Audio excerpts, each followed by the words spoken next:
You're listening to the Corbett Report. CorbettReport.com. Welcome back, ladies and gentlemen. Welcome back to the Corbett Report. I'm your host, as always, James Corbett of CorbettReport.com, coming to you from the sunny climes of Western Japan, here in late March of 2020.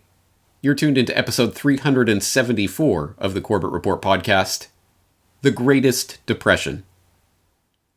Now, if you're familiar with my work, you will know by now that the real terrorists of September 11th, 2001 used a series of controlled demolitions to inaugurate the age of the War of Terror.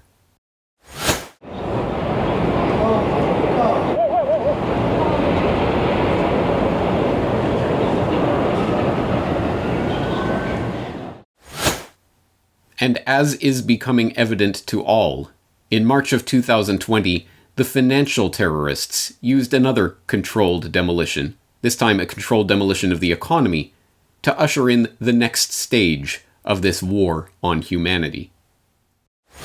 Let's turn to the United States now, and the recession choir is growing louder. The four big banks see the economy dropping double digits, while Bank of America sees a 12% drop in GDP. Morgan Stanley sees a dramatic 30% plunge in the second quarter. St. Louis Fed President James Bullard has the most pessimistic call, perhaps. He predicts a whopping 50% drop in US GDP.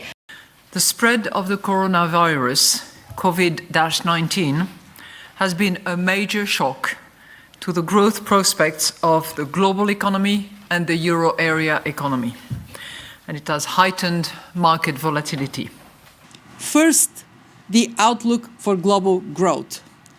For 2020, it is negative, a recession at least as bad as during the global financial crisis or worse. We have an economic inferno coming at us, okay?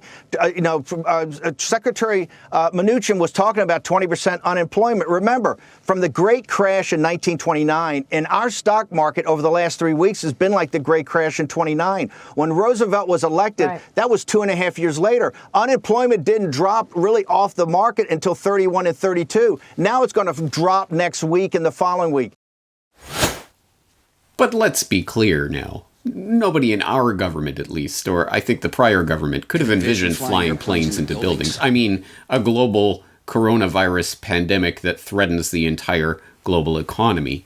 So let us never tolerate outrageous conspiracy theories or misinformation about the current pandemic. Financial markets have tumbled, with all down significantly for the year. Economic disruptions are being felt across the globe. Markets around the world are sinking fast. It's the worst week in a decade for global stocks. But come on, common sense says it shouldn't be controversial to suggest a response should prioritize both lives and livelihoods. And I am very concerned about the economic crisis that could also take a great toll on people's lives, not just their livelihoods. When this is all over, some families, some cities will have suffered more from our interventions than from caps. We cannot let the cure be worse than the problem itself. We're not going to let the cure be worse than the problem.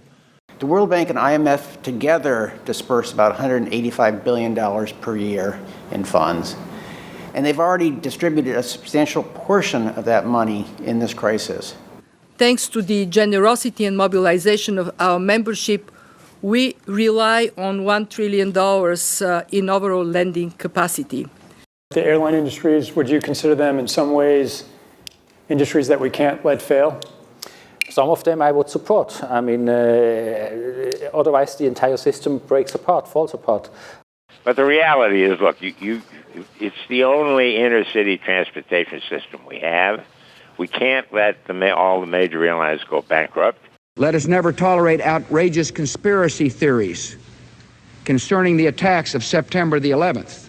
There is a lot of misinformation and conspiracy theory, and we have to be very, very careful. Yes, as the Corbett Report audience will know by now, on September 11th, 2001, some absolutely incredible events unfolded that could not have been foreseen by anyone except for the numerous governmental, military, and intelligence agencies that had planned, simulated, and war-gamed out exactly those events taking place. Well, now here we are in March 2020, where some absolutely unforeseeable black swan circumstances have sent shockwaves through the global economy that couldn't have been foreseen by anyone except for the pandemic planners of Event 201, who talked in great detail in just 5 months ago, in great detail about exactly how the world economy would grind to a halt in the event of a globally spreading coronavirus pandemic.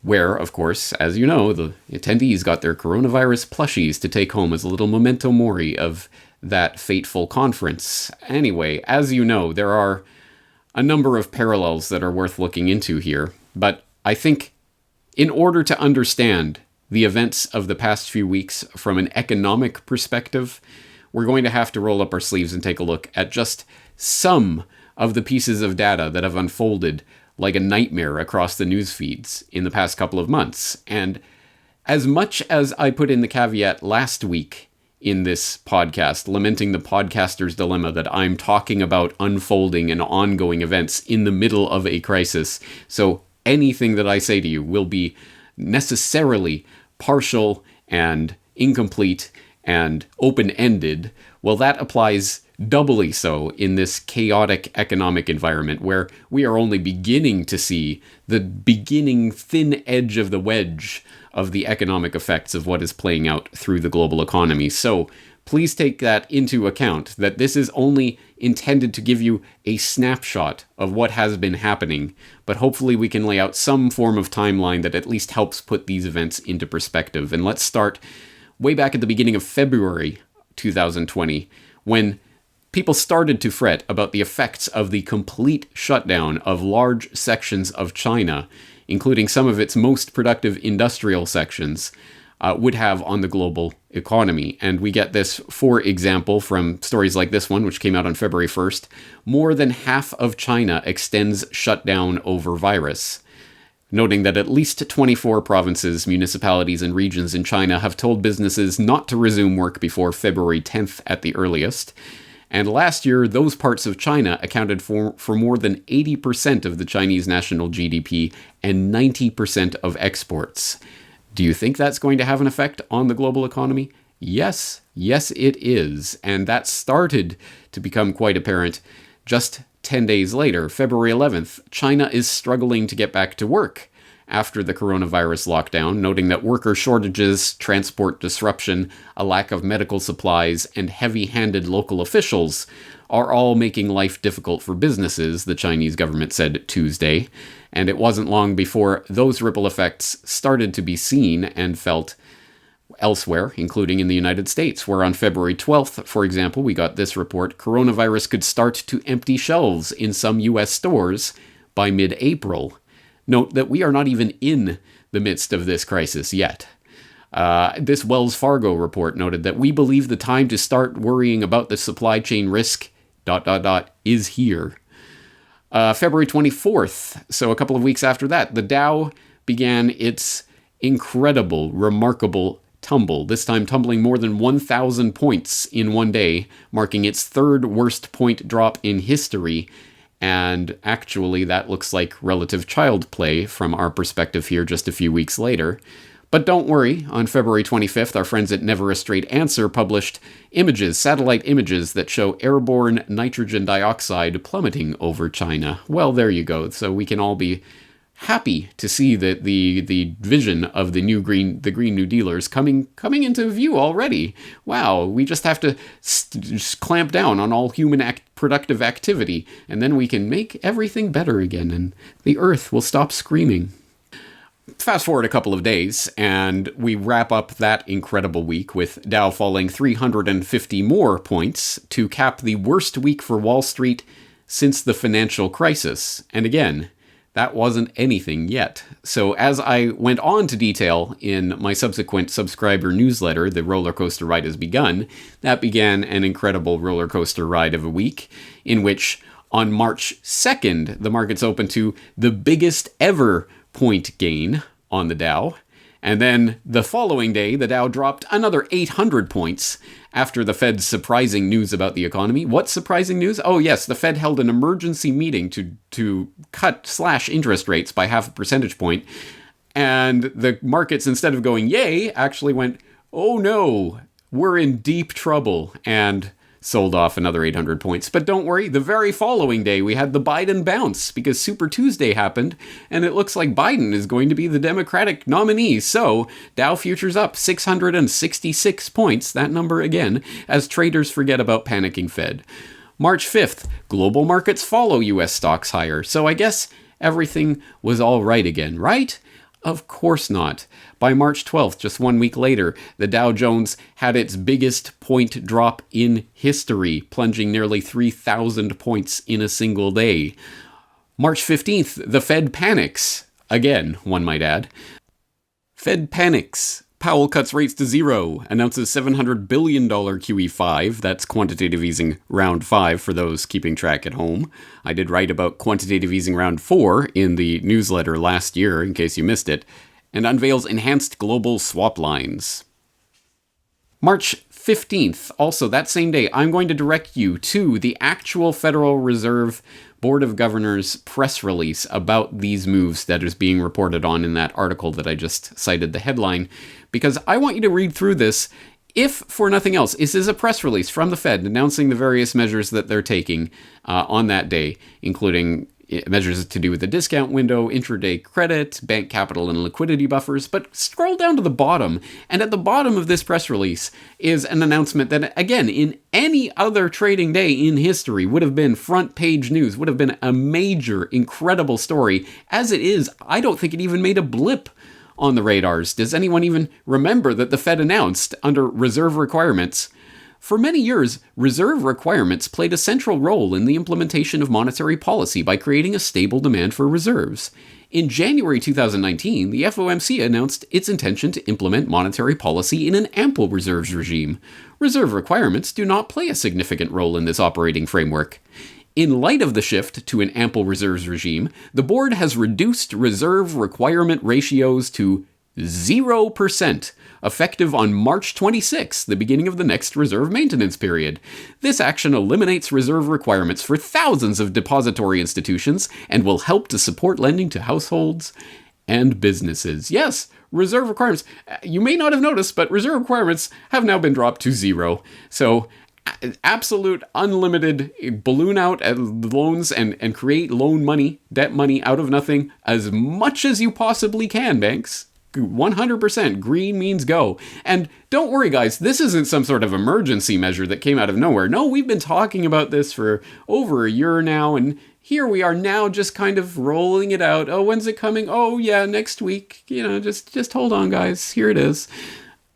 Absolutely incredible. And as I say, that would have made a pretty large story on any other trading day, but not in March of 2020. So, March 17th, we get more news about the Fed and its various ventures into the markets. Federal Reserve launches crisis-era commercial paper funding facility, noting that the Fed opened up the commercial paper funding facility under Section 13.3 of the Federal Reserve Act, which enables it to support the real economy rather than just the financial sector.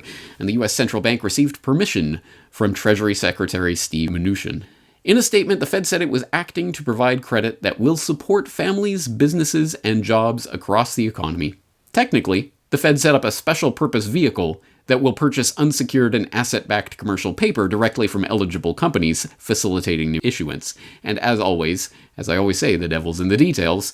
Well, there are some interesting details to do with these paper funding facilities that are being set up, which we'll get into in a moment. But let's continue our little timeline here. March 22nd, we have this incredible bombshell announcement. Not just one, not just two, but 3 of the top bankster institutions in the land, Morgan Stanley, Government Sucks, Goldman Sachs, and JPM, all predicting a depressionary crash, including expectations that second quarter GDP would drop as much as 30%, noting from a report from Morgan Stanley, we now see first quarter GDP dropping by 2.4% as economic activity has come to a near standstill in March, followed by a record-breaking drop of 30.1% in the second quarter. And That isn't even the worst case scenario. St. Louis Federal Reserve President James Bullard came up with an absolutely staggering 50% drop in GDP, worst case scenario,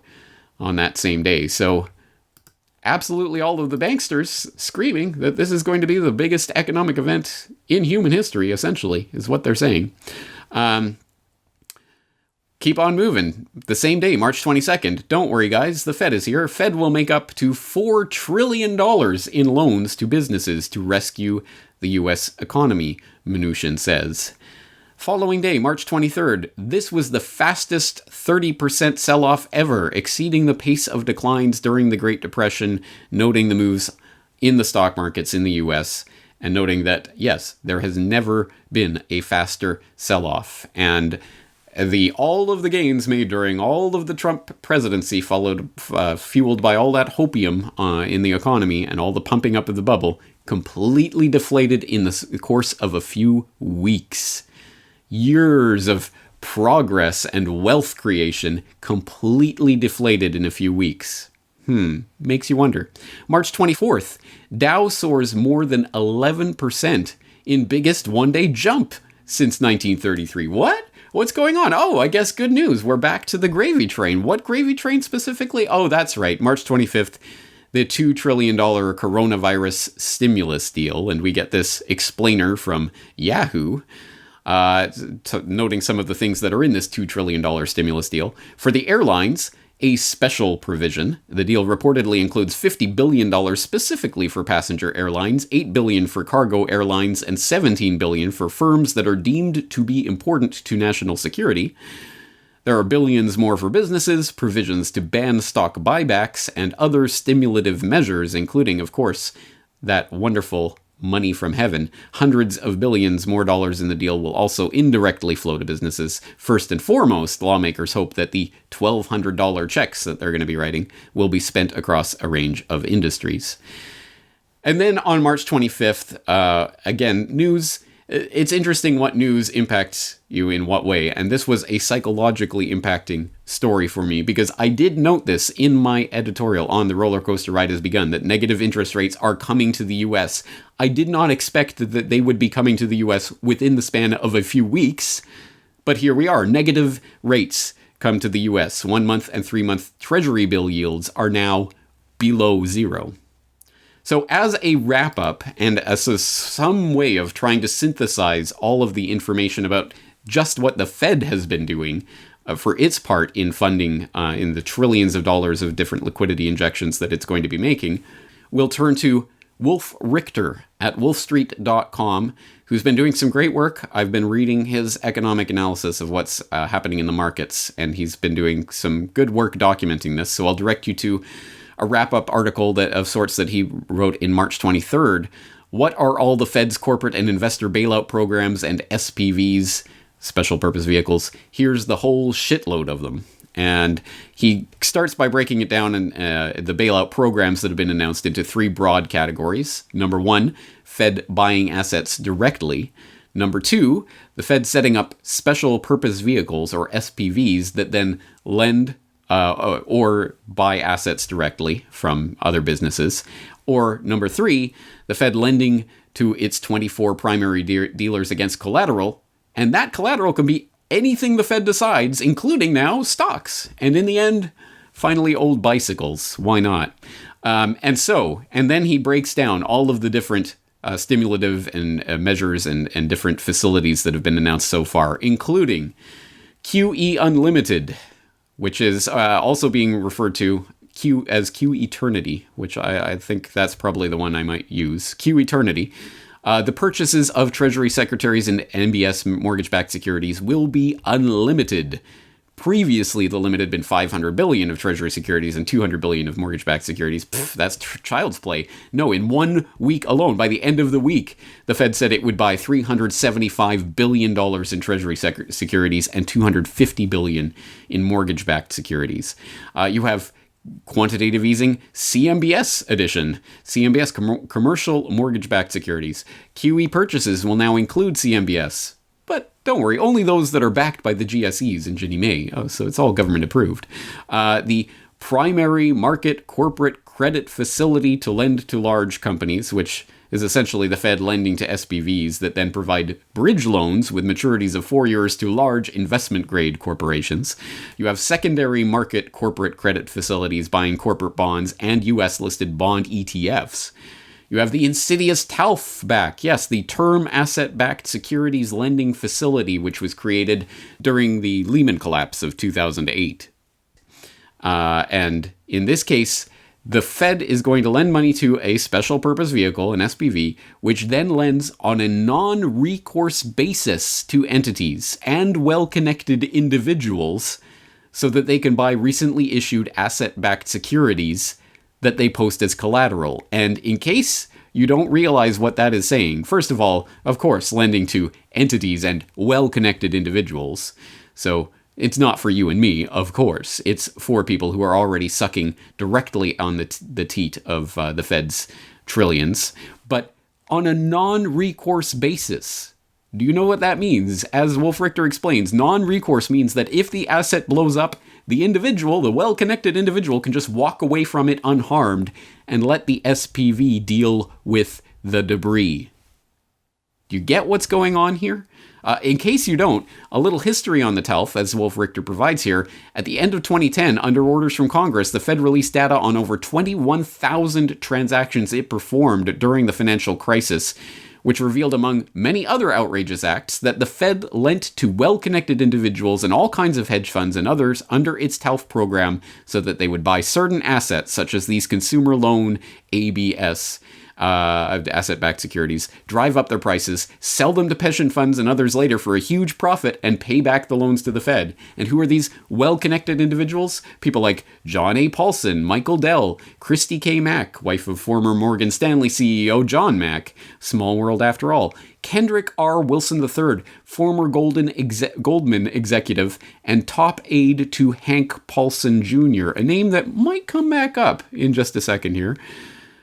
Anyway, moving on the list, because we're not done, expanding the money market mutual liquidity facility to purchase municipal demand notes and CDs, expanding the commercial paper funding facility to municipal paper, and of course, taxpayers eating the losses of these SPVs, these special purpose vehicles that the Fed is building creating in order to inject the money in so that it's all at arm's length and the SPVs can basically take on all the losses. Yes, once again, privatizing profits and making losses public. You are going to be ultimately on the hook for this, assuming you survive what is coming economically at all. In case you are not getting the picture here, not only are we going through unprecedented times in every other aspect of our lives, but economically, we are going through completely uncharted territory in the history of humanity.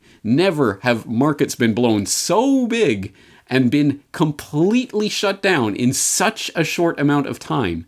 The economic ramifications of this are, well, I want to say incalculable, but unfortunately, there will be a calculation made, and it's already starting to come in. We're just starting to see the effects of this, and all of that I've just covered is only the slightest, littlest sliver of the data that's coming in. And that's just in the US context alone. Of course, this is happening in every country simultaneously right now. I know, for example, I've been following my home and native land, the true north, strong and free of Canada, which just recently announced its own $82 billion stimulus, which, the original proposal of which, came with a little booby trap. The Liberal government tried to insert some clauses that would allow it unprecedented discretion to spend, borrow, and tax without parliamentary approval. But the honorable opposition said, excuse me, no. But of course they will try to slip such language into any and every bill that is passed in this emergency time. And Japan, where I am, of course, has already geared up its 15 trillion yen stimulus pledge, and that's just the beginning. 30 trillion has been floated as a number.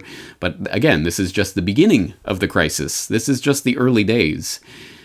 So all of that, just as background, of the controlled demolition of the economy that is taking place right now, so that we're all on the same page, leads us to the next part of this story.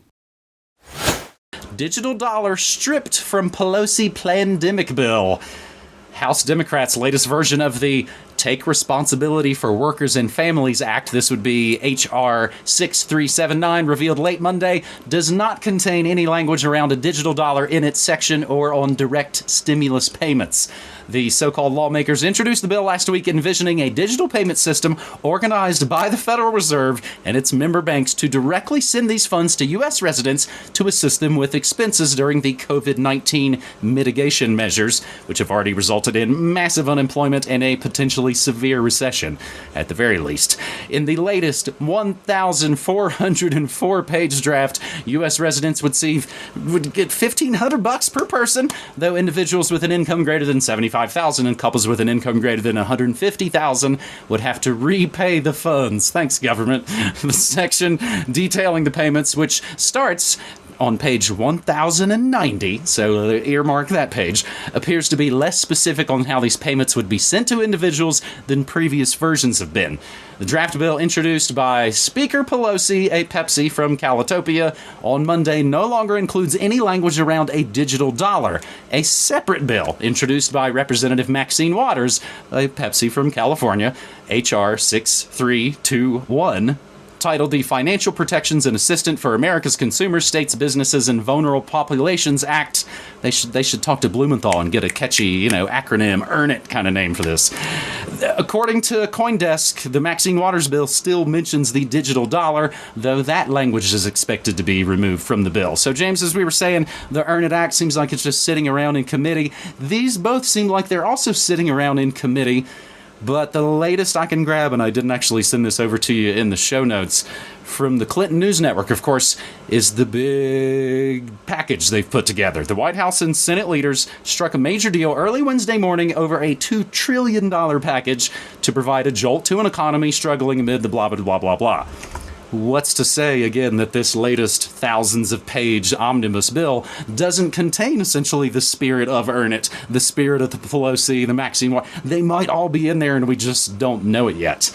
So, like the Earn It Act, though, again, we don't know maybe what's in all of this $2 trillion stimulus package. You got to imagine there's probably sweet amounts of pork for all those little Congress critters.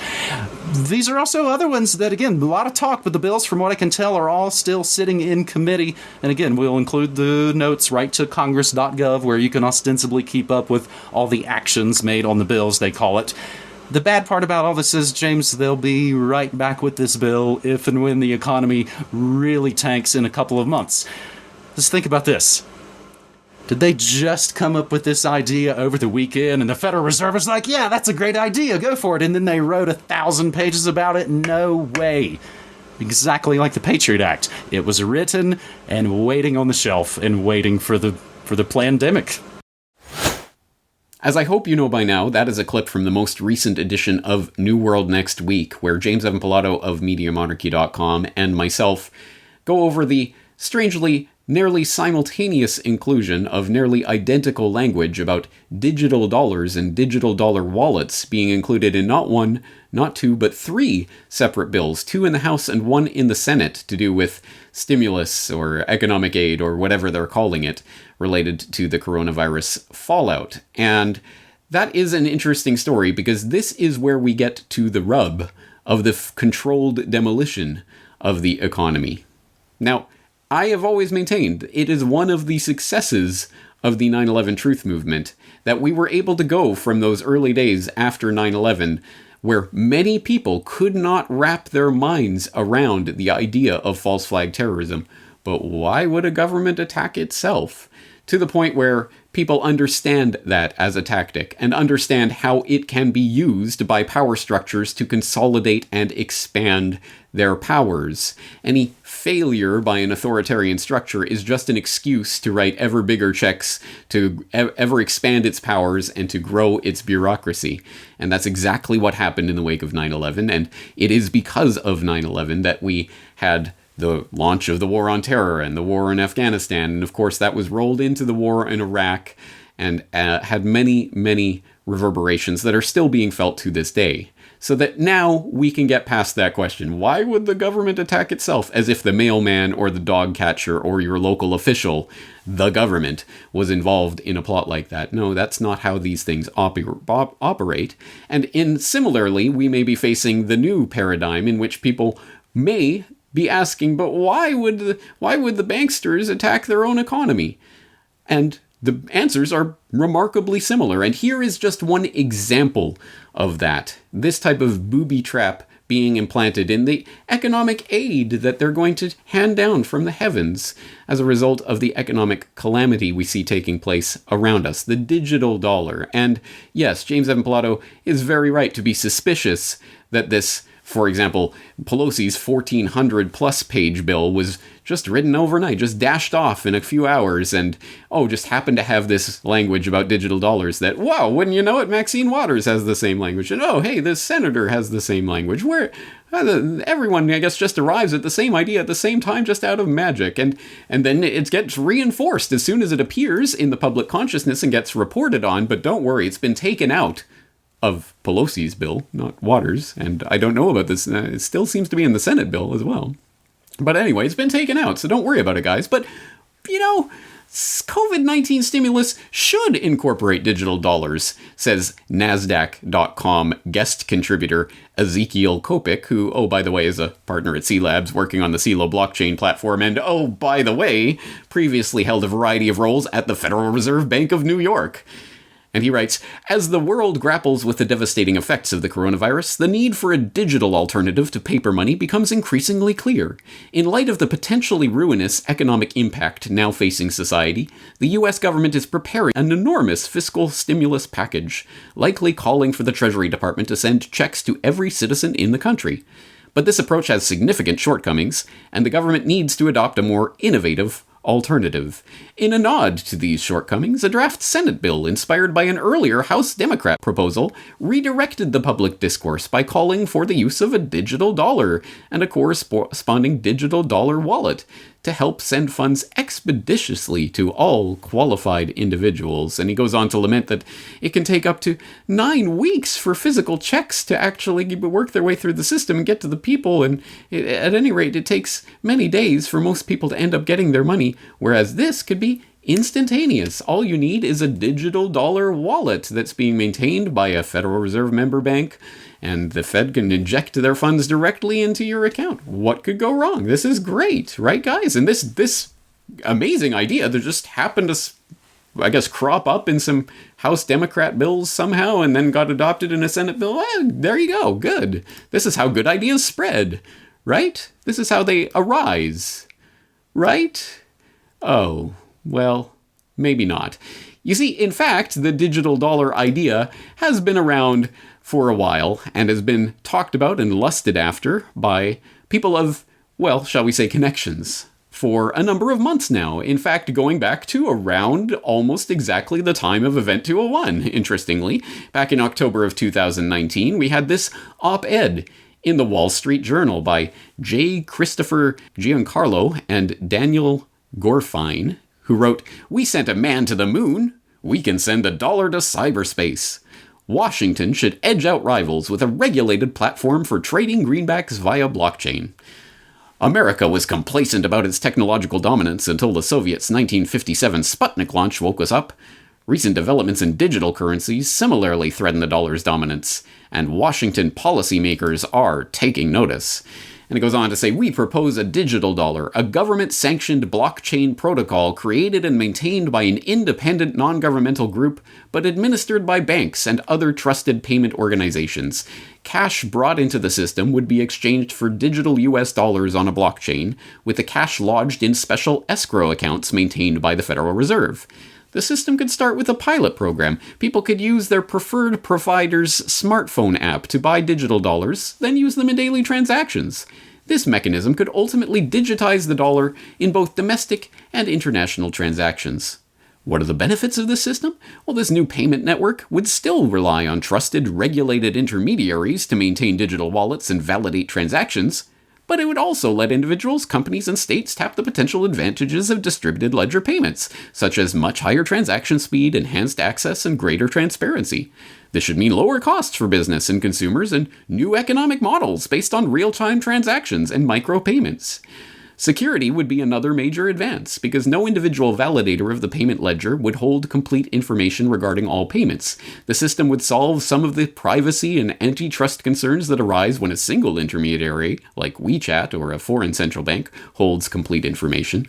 More important, compared with a private or foreign digital currency, this system would extend the central role of the US dollar in global finance and allow it to compete confidently in the new digital era.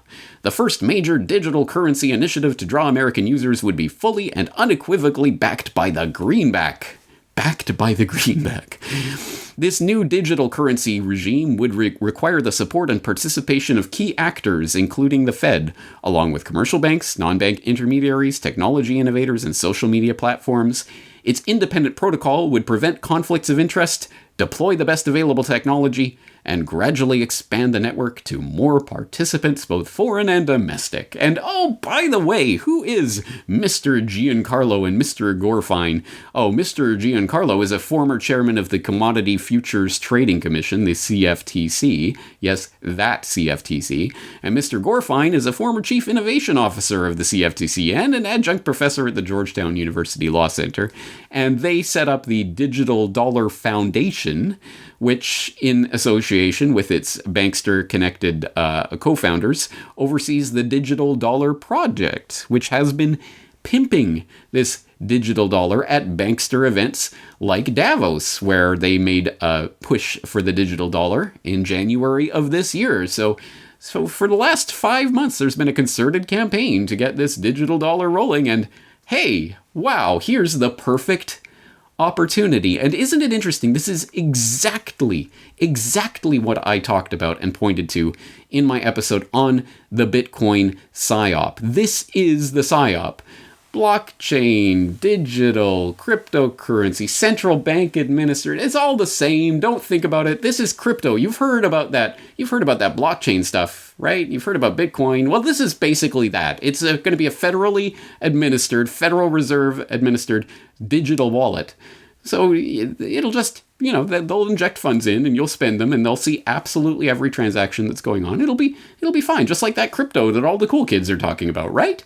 No, of course not. And of course that is the point of the Bitcoin PSYOP. And I know with some degree of delight that it is funny to see the people who clearly have not listened to or seen that podcast who continue to cite it. See, James says Bitcoin is a PSYOP. Oh, you didn't actually listen to that podcast. But go listen to that podcast. That is exactly what I'm talking about. That's exactly what's rolling out now.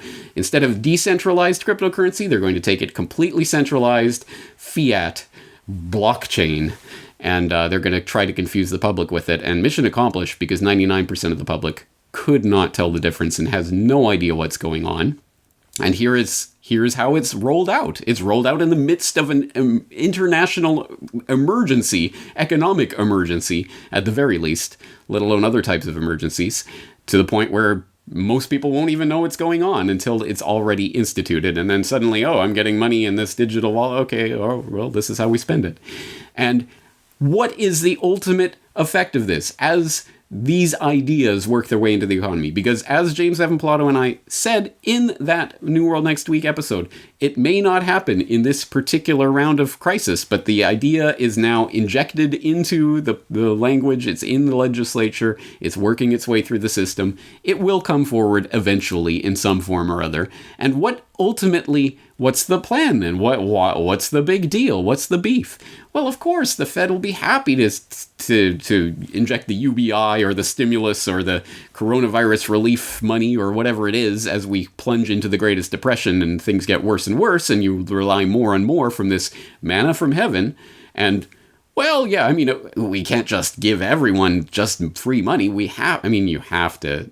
Obviously, there are strings attached. I mean, for example, you're going to be a good citizen, right? You're going to abide by all the rules and regulations that we put down. You're going to, of course, observe the quarantines and the self-isolation orders. And oh yeah, I mean, eventually there's going to be digital certificates to prove that you got the vaccine when the vaccine comes out. I mean, because of course, in order to be a good citizen and to interact in society, you're going to have the vaccine. So you take the vaccine and then you can get your money. And if you think that this is crazy talk, well, tell that to Bill Gates. Yes, in case you missed it, Bill Gates, Mr. Pandemic, who's been pimping the pandemic panic for the last 5 years now on the record, has recently, been everywhere. I'm sure you've seen more of Bill Gates in the past few weeks than you have in the past few years, or perhaps in the past decade, because he's the man of the hour. This billionaire computer guy is suddenly in charge of global public health? Wait, what? Well, he is a billionaire. I guess he must know what he's talking about, right? And in his recent Reddit AMA, which of course received all sorts of accolades from the Reddit community, because, that's the homepage of the internet, right? He responded to one question by saying, the question of which businesses should keep going is tricky. Certainly food supply and the health system. We still need water, electricity, and the internet. Simple supply chains for critical things need to be maintained. Countries are still figuring out what to keep running. Eventually, we will have some digital certificates to show who has recovered or been tested recently, or when we have a vaccine, who has received it. And oh yeah, by the way, the Bill and Melinda Gates Foundation, that wonderful philanthropy, money from heaven, out of nowhere, which is so concerned about getting those global population numbers down with vaccines, don't think about it too hard, are also looking into technologies for, digital IDs and tattoos, electronic tattoos that can be implanted with vaccines. Just different ideas for how we can quickly in a scan just tell if you've received your shot, and if so, then maybe we could tie that to the stimulus payment. Do you understand? Every step of this is another step towards the complete lockdown of the economy, the ultimate nightmare of the cashless society that I have been talking about for over a decade. It all comes together in this. It's truly nightmare. It's truly nightmare. And people are starting to get their heads around it with the idea, okay, so there will be a social credit score, and it will be linked to such things as have you received your vaccine, or have you broken your quarantine order, self-isolation orders, or have you done this, have you done that, and that will be linked to your stimulus payments as the economy collapses around and you lose your job. And it does not take a particularly imaginative person to see where things go from here. They are already going into place. It's just a question of whether that happens during this crisis or the next round, because, as I've said before, this is not the end of the story. This is just the beginning of this particular chapter in the scare. Oh, it's another season. Oh, coronavirus is coming back around. Oh, it looks like a new novel virus is developing in China or Mexico or wherever they say, and you better lock down again, and here it comes again, and how can we prepare for the next pandemic? And I do not see an end to this anytime in the near future, and if you're being honest with yourself, neither do you. This is just the beginning, and I hope you can see from what I've laid out today. And again, this is just the sliver. We will have to continue to go over this in much greater detail in many passes to really, truly get the full scope of it. But I hope I have at least introduced you to the core concept of what is happening right now and the type of economy that we are being engineered into. All of which will no doubt leave many people in the audience wondering, so what is the solution? What can we do about this? And this is where it is my duty to inform you that the solution is exactly what I have been saying what it is for the past decade plus. All of the solutions that I have talked about at CorbettReport.com are not only as relevant now as they were in that pre-crisis era, but they're 1,000 times more relevant. And I hope you understand why that is so. So I'm going to invite you to go to CorbettReport.com and type solutions into the search bar. If you're lazy, there will be a link in the show notes to the solutions tag on CorbettReport.com, so you can browse through the dozens and dozens and dozens of hours of audio and video material that I have on this subject of what do we do about this. And the answer in a nutshell, in a word, is decentralization. Decentralization of everything. Decentralization of currency. Decentralization of food production. Decentralization of every aspect of control that is exactly counter to what is going on right now, which is the great consolidation of power in the hands of the government. The government will know where you are and who you interact with and what you do, and will be able to prevent you from leaving your house, and will be able to force your business out of business, and will be able to force you onto the stimulus program that will require good social credit and the vaccine certificate and all of this that we see coming. The only possible solution to this, the only solution that has ever really existed, is the creation of our own communities, the growing of the agora.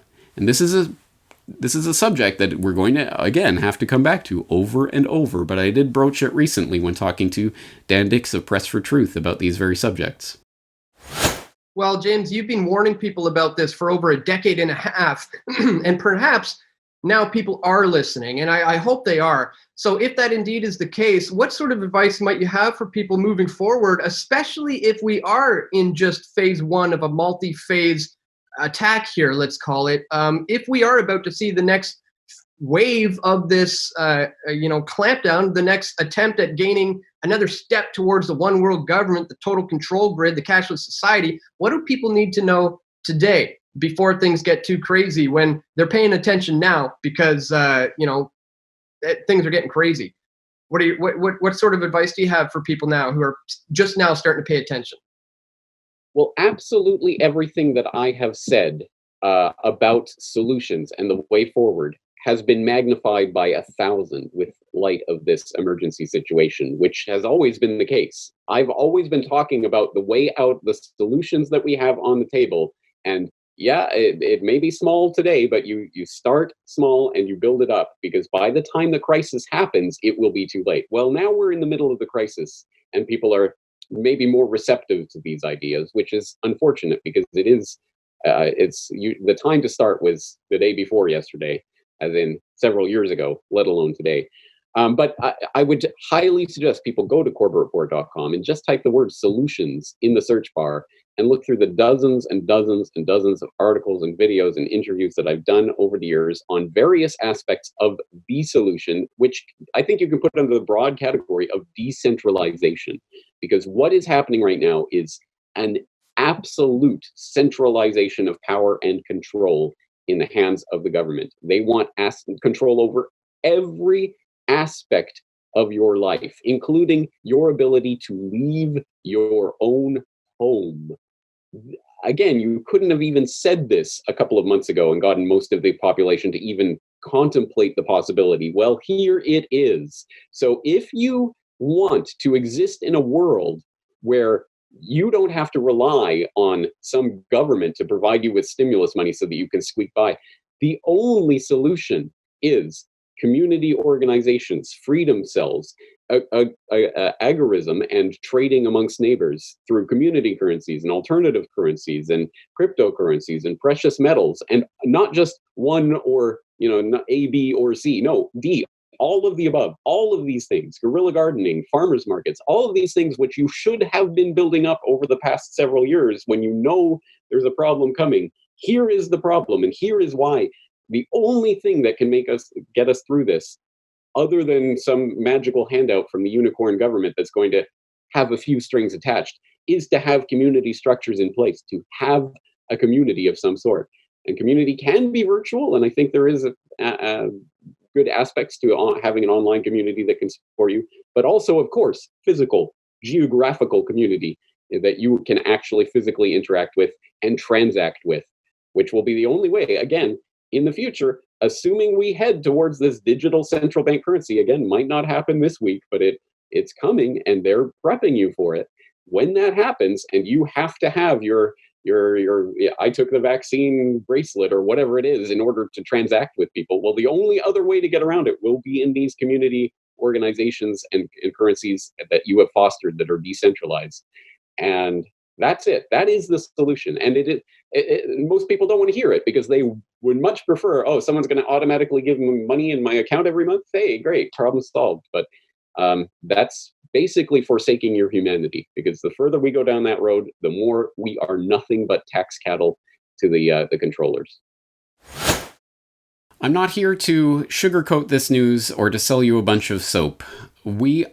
I hope by this point all understand the incredibly dire economic straits that we are being placed into by this incredible, unprecedented, pyrotechnically spectacular series of events that have played through the global economy over the past few months, let alone all of the other aspects of our lives that have been and will be affected. But let's not glide over that fact. The economy is this vague term that we have been trained to associate with stock market numbers or other things that kind of barely impact our lives. No, the economy is the combined sum total of productive human activity. What we are talking about is not some sort of collapse of numbers in the stock market. We are talking about human lives, despair, the likes of which have not been seen in our lifetime. And I hope that just the sliver of detail that I have provided today, with just a little bit of the incredible economic news that we've looked at today, will at least let you understand that we are on the very beginning of that roller coaster as it starts plunging downwards. And as always, the solution remains the same. It is orders of magnitude more important. The stakes have been raised so high, but the solutions remain the same. Anything and everything that we can do to decentralize and get off of the government teat needs to be done. In fact, as I said to Dan Dix, it needed to be done several years ago, but better now than never. And pretty soon, as the gates of this economic prison start to shut on us, it will be never.